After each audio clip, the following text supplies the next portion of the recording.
morning, Darcie. Great to be here with you. Look forward to you sharing a little bit about your story. Good morning, Chris. It's nice to see you. Um, Oh, Go ahead.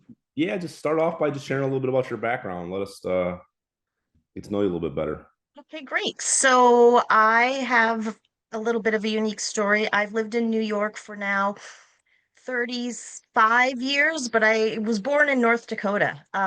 So I always think of myself as physically growing up in North Dakota, but mentally growing up in New York because I came to New York when I was 19. And, at 19, we know everything that we need to know in the world. And what better place to be than New York? But then when I came to New York, I feel like I learned a lot of mental things that one needs to learn in life. But I love New York. So that was where I began and how I got here. We're in North Dakota. It's a super tiny town called New Rockford, and there's 1,100 people in this town, which it just baffles my mind sometimes to think that my mom still lives there and that tiny little community. Lived in Minot for 2 years when I was in Air Force. No way! I did not know this about you. Huh.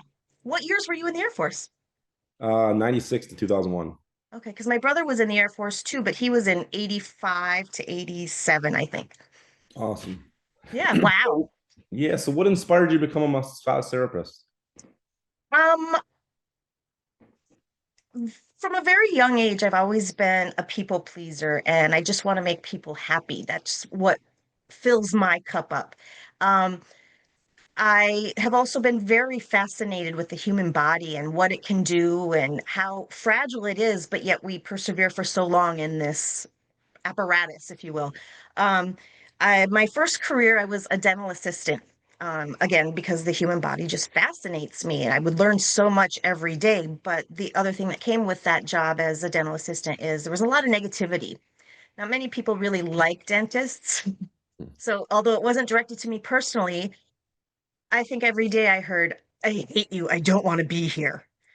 And that can be pretty heavy at times. So, knowing myself that I did not want to go further with being a dental hygienist or a dentist, I decided to change careers. I had a roommate who was going to be a massage therapist, and I thought, gee, that sounds rather interesting. So I signed up, and here I am, a massage therapist 28 years later, and the job still fascinates me daily. The human body is just endlessly amazing. Awesome. That was gonna be my next question is how did you begin? So that's you said 28 years? 28 years. It's hard to say that. Oh, that's awesome. So what's a lesson or something you can share that you've learned with working with various clients over the years? I think a really important lesson that I've learned that I don't think it's just across the board for massage therapy. I think it's everywhere. People just want to be heard. And I think if you listen to them, like it's easy for me. People come in and say, "Oh, my shoulder is killing me." So I'm like, "All right, that's simple." But just listening, but there's more to it. Just hearing the person and what's going on in their day, being in that communication with that person, it achieves so much more than just getting it into your ears and brain. So I think that that's what I've learned is people just want to be heard and listened to. And if you can do that, you're going to be successful at anything you do. That's great advice. Yeah. What trends are you seeing currently? I'm seeing a lot of trends right now with the trend is going a lot more with the Eastern medicine, like preventative medicine. And I feel like people are starting to try to prevent disease happening before it gets to that point where now you have to combat the disease. So there's a lot of prevention, there's a lot of lymphatic drainage happening, but even just the massage, which boosts circulation, which boosts health. People are trying that more instead of just fixing the problem. They're trying to stop the problem before it begins. And I like that trend. It's people are taking more responsibility for what's going on in their own skin instead of looking for a quick fix. Absolutely. What where do you see the industry going in the next 5 years?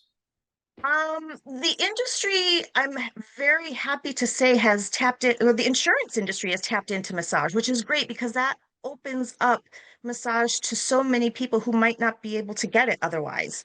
Um, Massage is looked at as a luxury for so many, and I guess it can be seen as that, but it really is a necessity to get through in life. And with insurance participating with that, it allows people to get it more preventively. And I'd like to see more and more insurance companies covering massage. So there's a little bit of a trend happening there, but I'd love to see it soar. And I'm hopeful. Awesome. How's the industry changed since you got started? Uh, it has changed, well, along those lines with the insurance companies, but massage, look, massage has been around for thousands of years. It is like one of the oldest medicinal practices. And over all these years, people have kind of gotten away from it or thinking it's, fooey stuff. But I think we're getting back into seeing how much it can really benefit the body. And we're taking it more serious. It's, people have deviated off and made it sound witchcrafty or just sexual or whatever, but it's really medicinal for the body. And if you stop and let it happen, the work that it could do for you is unbelievable. With the little bit of effort you're putting in, the what's the word I'm looking for? The output is so great. Hmm, yes. What what types of massage do you specialize in? I I tend to have a heavier hand, so I'm a little bit more um I would say therapeutic medicinal. I'm a little bit of a seek and destroy kind of thing when I find something going on. Um, but I'm also I would instead of saying like what type of massage, I would say I give a compassionate, customized massage. Because if you come into me today and you've had a horrible morning, I'm going to work on what's acute with you right now. I want to attack that horrible morning part along with what's going on in your body. So it's a massage that is customized to you for today. Yes, you're going to get the therapeutic. I'm going to find the muscles that are shortened or tightened and work on those muscles, but we're also going to work on how your mental and emotional state is affecting your body. So I like to say it's a customized massage. It's what you need today. Might That's not be the great. same as tomorrow. Awesome. What's some different types that are common? I would say the most common right now is deep tissue. People have a lot of tension. I think across the board, most of us hold our tension in our upper back and shoulders. A lot of us sit at our desk all day long and don't really move. So there's a lot of tension in there and it hurts. So I think people feel like if I'm working deeply on you, it's the most effective. And sometimes it is the most effective. So I would say the deep tissue is probably the most common right now, followed by relaxation. So it's like the opposite ends of the spectrum, but it kind of tells you what our society needs. We need some focused attention, but we need to cut back a little bit too and just relax. What's some other types that you've seen maybe growing in popularity? A really great popular one right now, that has just increased over the years as well is prenatal massage, massaging those mamas when they're making those babies. Um, it's a really at that point of a woman's life, they can take pressure. And it's funny because a lot of people are scared of pregnant women and they just want to treat them gingerly, but that is the time when a woman needs some work. And it's nice too because again, insurance is covering that, so it's becoming available to women who really need it. But prenatal has been an up and coming and kind of like a star right now, and it's so well received. Oh, that's great. Switching gears a little bit, let's talk about some of the challenges that you've seen running a massage therapy business. The hardest thing with doing this for 28 years, that means that I've aged 28 years. So that is a little bit of an issue of like, okay, I'm not 27 anymore, and I need to really think about my job before and after I'm actually doing it. Like I have to build up my energy. I have to make sure I'm rested so I can perform. So I would say that the biggest challenge that I have is being able to do only 1 hour of work at one time. My mental state is, yeah, I could see this one and this one and this one, but when it comes to actually doing it, I don't have the energy. So it's a matter of reading the energy so I can give you what you deserve for that hour. Great stuff. What advice would you give to a new therapist starting their own practice? Um, that's a good one because right after what I just said is, like paying attention to yourself. Body mechanics are so important for the massage therapist. I'm thankful that right out of school, I took a continuing education class called Wrist and Hand Longevity. And that class is why I can say I've been massaging for 28 years. So a new massage therapist really has to pay attention to their own body mechanics and just listen to when you need rest and take care of yourself that way. But the other thing is, listening to yourself, listen to other people. You're going to learn so much each and every day that you just listen with your heart open. Mhm. Can you explain how massage can help with stress, recovery, and overall health? Yes. So the main thing that massage does is it promotes circulation. We get that blood moving. What does that mean? Blood moving is health. So we're pushing around the healthy stuff in your body. When we're sitting at that desk for 8 hours a day, our shoulders are just sitting there not doing anything. So there's not a lot of blood flow in those muscles. So what is a massage going to do? It's going to push that blood through those tight muscles and make you healthy. The blood going through those muscles is going to soften those muscles too, along with my hands. So it's like the first step of letting go of that tightness you've been feeling all day long.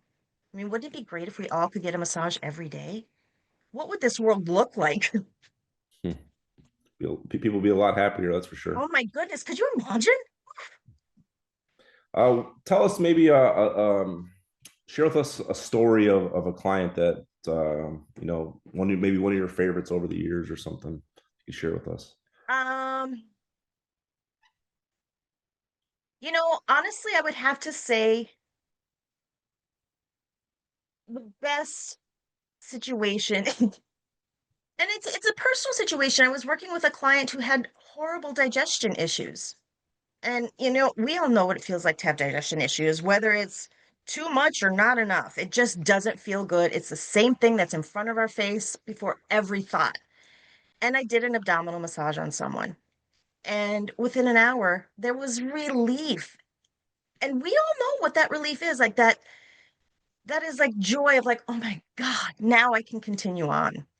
So I love when I get those kind of instant reactions, or someone comes in moving like this, and after the massage, you're like, hey, look, I can move my neck. That's my people pleasing. That's like instant gratification for me. That's why I Awesome. do what I do. I was just going to ask, what do you love most about what you do? It is helping people. It is.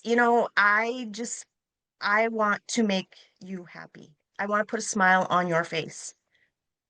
And, if I can do that with my hands, that's great because I know that I'm a unique gift for you then. Gives you great fulfillment.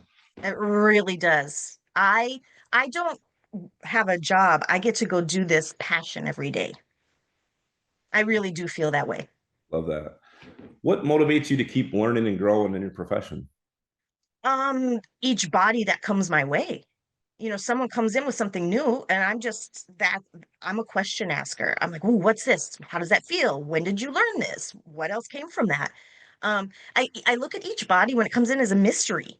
Like, so why is that shoulder so much higher? And then I ask you these questions, be like, because you're the passenger in the car and you always have your arm up here. Like, I like to solve the mystery about you, and then that makes me need to learn more about whatever condition it is. There's always something to learn. Always. Where can people find you? So I have office space in West Islip, New York. Pretty much office hours Monday through Saturday. And then what about social media? Social media, I am on Facebook. I believe it is the Sanctuary Massage Services. I'm on Instagram with the Sanctuary 143, and that's where I am. A web page is coming. Awesome. Tell us some final words of wisdom. Uh, my final words of wisdom. Well, I'm going to leave it with my biggest hope in the world is which I said something before because I've said this many times to people. Imagine if everyone got, I'll say a massage a week. I like to imagine that. I would like to imagine a world where people got a massage a week and just how much nicer we would be to each other. Awesome. Thank you, Darcie, for your time today. Thank you. To our listeners, if you found value in this conversation, and I know you did, be sure to subscribe, share, and let us know what you like best.